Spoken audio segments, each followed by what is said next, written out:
mphulaphuli sifuna ukuthi kuwe bopha uye uthembakele uThixo.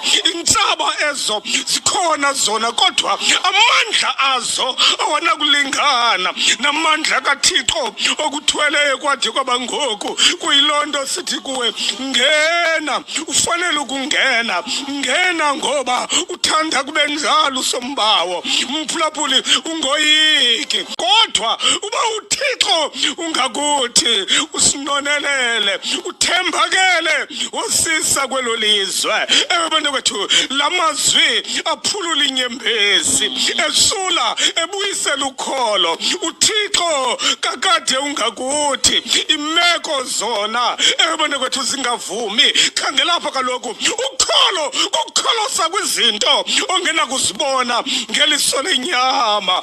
Ukholo kukuthi ndiyaya imeko isithi akunakufika. Abantu kwethu kukumilisela ithemba kungekho themba. Abantu kwethu kunjalo kukuhamba usithi kumhlophe ezanzulwini zobumnyama. Abantu kwethu ukholo kakade igama lokholo kukuthi hamba ndiyakubona esithukuthukweni sobumnyama. Abantu kwethu